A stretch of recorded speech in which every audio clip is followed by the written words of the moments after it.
मुख्यमंत्री महोदय जी और समस्त अतिथिगणों को ससंवाद हम मंच पर मंचस्थ होने के तेजी से पत्रकारिता जगत में भी तेजी से बदलाव आया है।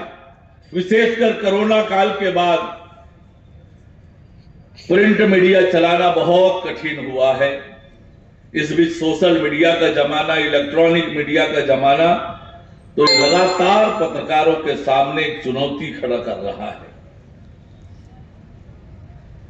इन चुनौतियों के बीच पत्रकारिता की धार जीवित रहे, लोकतंत्र का चौथा स्तंभ मजबूत रहे, ये अच्छे लोकतंत्र के लिए भी आवश्यक है। लोकतंत्र के सजग प्रहरी के नाते आपकी भूमिका आवश्यक है।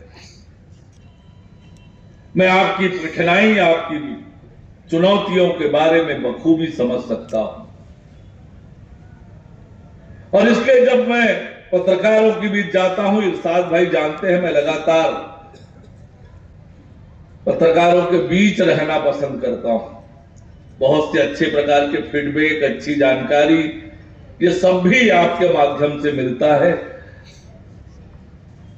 वो लाभकारी भी होता है।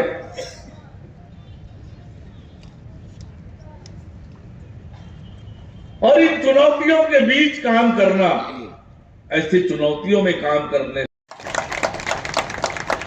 अच्छा पत्रकार बनने के लिए खूब पढ़ना होता है, खूब जानकारी होनी होती है, खूब दुनिया भर की चीजों के नॉलेज आवश्यक होता है। और इसलिए ये आसान काम नहीं है पत्रकारिता कि घर में बैठा और कुछ भी लिख दिया, ये पत्रकारिता हो गया, ऐसा नहीं है।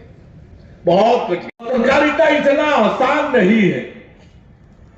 बहुत लोगों को पत्रकारिता की कठिनाई का ध्यान नहीं होता है। अभी राकेश भाई ने कहा कि मैं वकील हूं।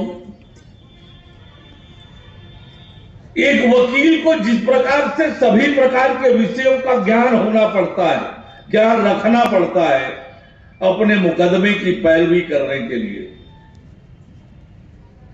क्यों करना पड़ता है? यदि जब तक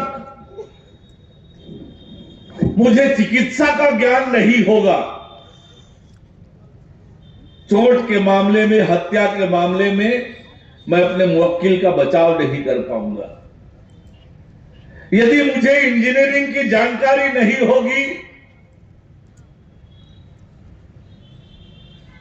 तो बहुत से कॉन्ट्रैक्ट के मामले होते हैं, ऐसे मामलों की मैं जिरह नहीं कर पाऊंगा। दूसरा निवेदन गोविंद जी ने किया है आपसे भैया, वो निवेदन ये है कि पत्रकार शिक्षा कानून तो लागू हो गया, पर हम लोगों ने जो ड्रॉप दिया था, वो ड्रॉप में हमने अपने आर्थिक हितों की भी बात उसमें हमने की थी, जिसमें हमने ये कहा था कि जो आपके सबसे जो निचले स्तर का जो कर्मचारी है, जो मानदेय उसको मिलता है, हमने कहा था कि जिसकी 10 साल पत्रकारिता हो गई हो, 20 साल पत्रकारिता हो गई हो, या जो रिटायरमेंट हो गए हो, हालांकि आपने अभी वरिष्ठों के लिए 20,000 किया है, उसके लिए आपका बहुत बहुत धन्यवाद आपका।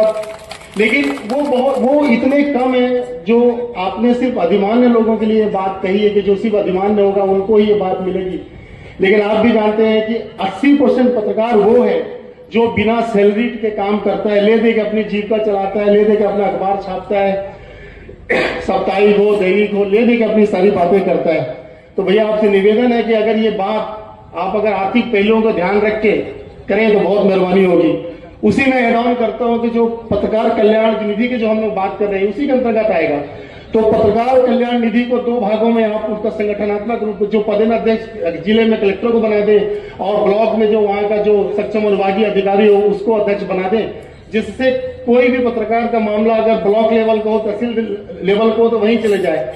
क्योंकि हम जानते हैं लोकतंत्र में चीजों का जितना विकेंद्रीकरण करेंगे उतना ही आसान होता है सारी चीजों के लिए। क्योंकि अभी सब कुछ में हमको मुख्यमंत्री तक जाना पड़ता है छोटी बड़ी चीजों के लिए, अपनी मांग के लिए। तो आपसे निवेदन है कि ये पत्रकार शिक्षा कानून में आप जरूर इसे एड ऑन करेंगे। बस ये छोटी छोटी गुजारिश है भैया। और मैं जानता हूं चूंकि आप वकील रहे हैं, वकील भी अपने हकों के लिए लड़ रहे थे और वो भी अपने पत्रकार सुरक्षा कानून अपने सुरक्षा कानून के लिए लोग अपनी बात कर रहे थे। तो हमारी इस भावनाओं से आप निश्चित तौर पे अवगत होंगे। डॉक्टरों को